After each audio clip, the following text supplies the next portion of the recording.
was introduced. I'm Iain Greenshields, Moderator of the General Assembly, but only for another 9 days. So it would be good if everybody just referred to me as Iain today, just so I begin to get used to hearing that again. Or big man, as I get called in my parish. I don't think I need to convince anybody here today about the fundamental issue that's at stake. You're here because this matters to you, and this is real and important to you. But we need to hear the narrative, and we've heard the Archbishop, and we need to hear the narrative again about this whole issue, because at its very root is justice and fairness and righteousness, which should be of a concern to us as Christian people. Allow me to begin with a very personal story. My oldest daughter, our oldest daughter, Katie Ann, named after both of our grannies, and like them, a young woman who had a very, and still has a very good heart. At the age of 18, she wanted to be involved in social care. She saw that as a direction of her life. And so she tried her hand at work in a local care home in Dunfermline. So here was a young woman afraid of illness, blood and death, going into a care home in Dunfermline. And her mum and I were absolutely convinced that it wouldn't last. Teaching was her calling, but she proved us wrong eventually. But there's a but, and it's a substantial but. When getting her spurs in the local care home, Katie met one of the nurses there. The nurse convinced her of two things. First, that pay and conditions in social care was so poor that she needed to think again. And secondly, that nursing was a far better alternative.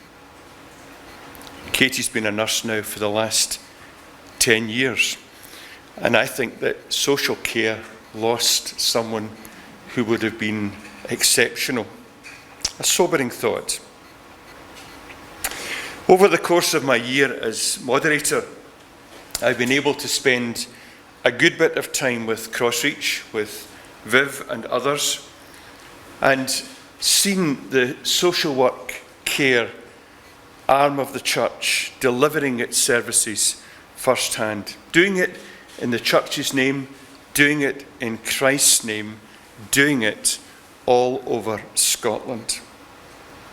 I've had the opportunity to visit a number of services in different geographical locations to offer support to people when it was needed, which was always, to people of different ages with very different challenges. I've seen staff work with people with dementia. I've seen staff working with people in older homes, residential rehabilitation services, tackling problematic substance abuse, in children's services as well, working with the very youngest and most vulnerable in our society. I've visited homelessness services, mental health services, learning disability services as well. I wanted to see firsthand what CrossReach was all about and what CrossReach was doing. As well as talking to staff, I've spoken to people who rely on these services. And I've seen firsthand that wonderful, intimate relationship that grows and exists between the service provider, for want of a better word, but those who receive the good care of the service itself. And I have been inspired, and I mean that, inspired by the quality of the service that the staff teams offer and how they go out of their way to show love and care and compassion to those who deeply need it. They give dignity, and that's a huge word, dignity, to people. I've had the privilege of attending the Employee Awards last year when I was struck with the number and the types of qualifications that employees achieved as they worked towards professional accreditation. I saw excellence. I saw people who were, I'll use a Glasgow word, dead chuffed, right, to be able to be recognised and valued for what they did. And across all of that, there was no doubt in my mind that here I was witnessing professional, skilled people who deserve the fullest and best recognition that we can offer them.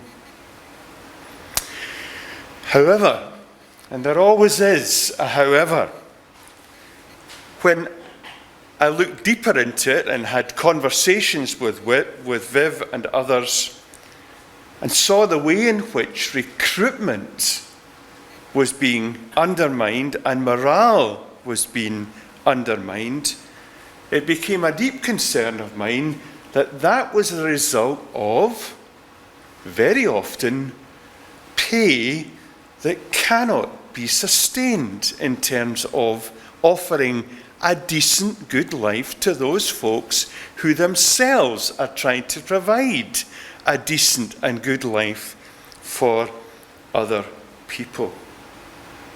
So I'm pleased to be here today to vigorously and robustly argue a case for change, as the Archbishop himself has just said.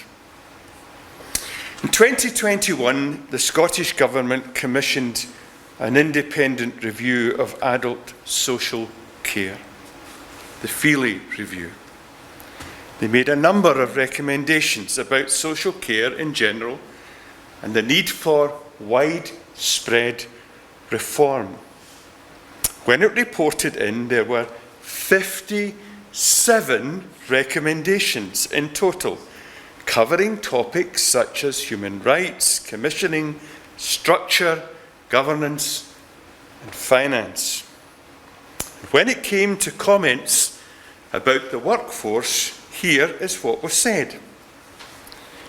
We heard much that is impressive, heartwarming, and uplifting about the commitment of the workforce to supporting people who use social care support. Brilliant. But, there's always a but, isn't there? We also heard about a workforce that is undervalued, badly paid for vital, skilled work, and is held in low self-esteem in comparison, particularly with the health workforce, poorly supported in terms of learning and development, and generally underrepresented. The social care workforce, it goes on to say in Scotland, is so notably disadvantaged it is highly gendered. The sector is about 83% female. Now this is where there is a very, very disturbing statement made by them. Were it 83% male, they say, it simply would not be marginalised and as undervalued as it is. The consequences of this are therefore obvious and highlighted by the pandemic itself, which we've already heard about. Turnover of 30%. How can any organisation be stable with a turnover of 30%? And so we need to think about gender justice, because that's a huge issue with respect to this. We need to think carefully as we work through this today, recognising that this is something that's been commented on at a governmental level. This isn't something that we are making up, it's something that we are just reflecting on that somebody else has already spoken about. Then there's the issue of equality.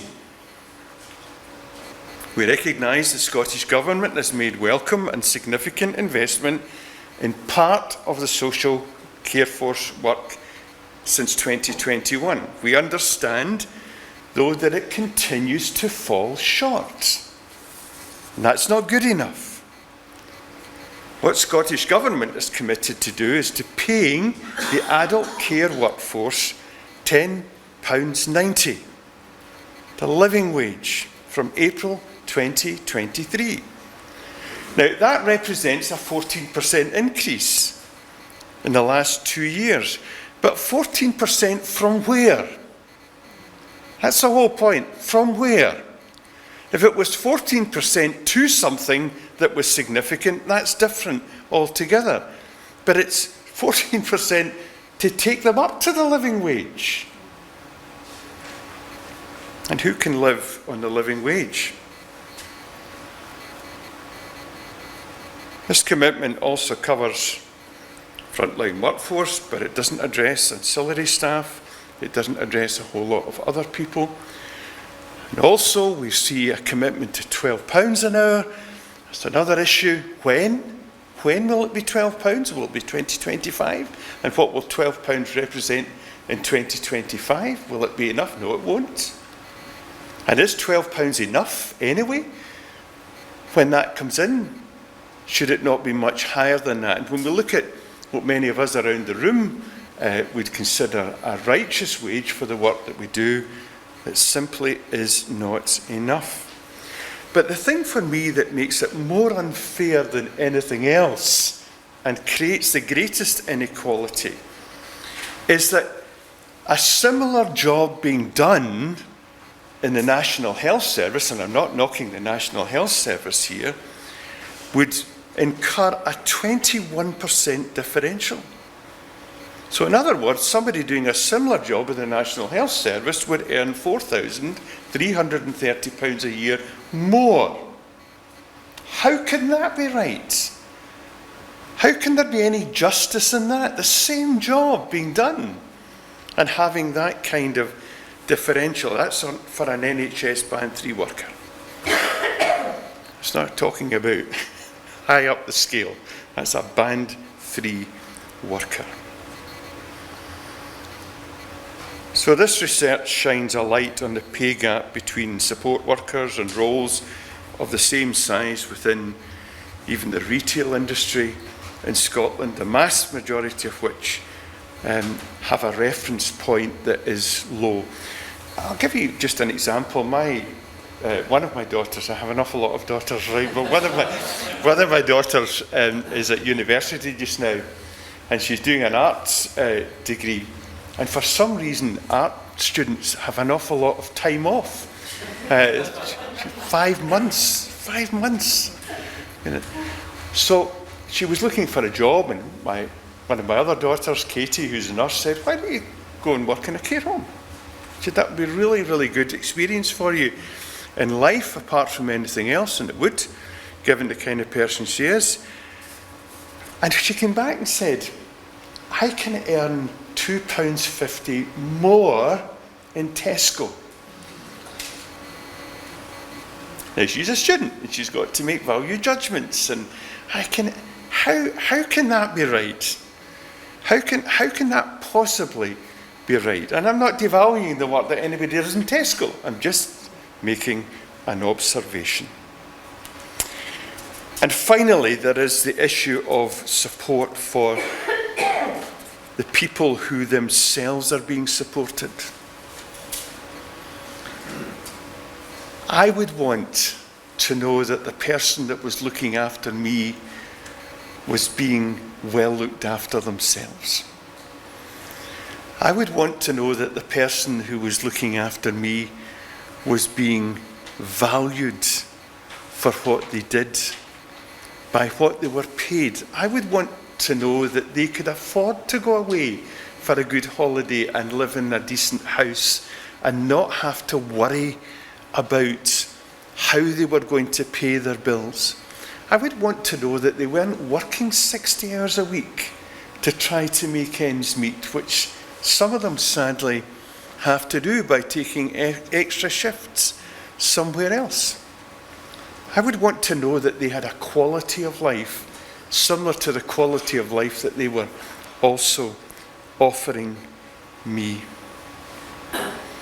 The Archbishop's Commission recently, charged with writing about the design and delivery of social care in England, published a report earlier this year called Care and Support Reimagined. And it says this: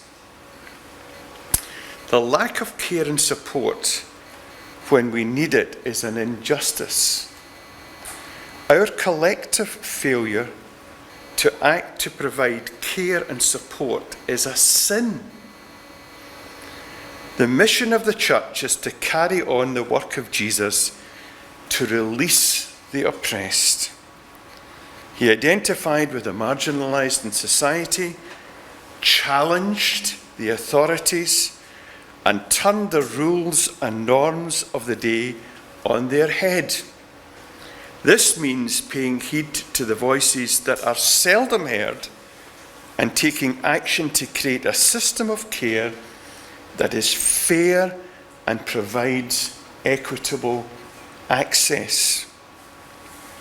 And it's on these grounds that we bring these matters to our brothers and sisters in faith today, to hear the voices that are not shouting loud because they're simply getting on with doing what they're doing, but to speak robustly with concern and demand action on behalf of those that work within our social care.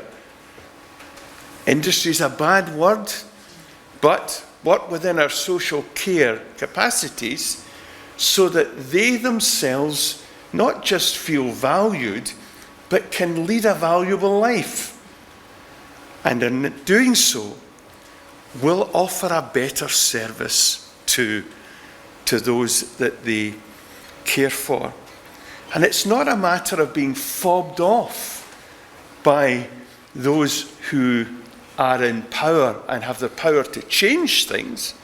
The Archbishop's right, the money's there. Right? The money's there. It's just how we use and utilise it and spread it around that matters.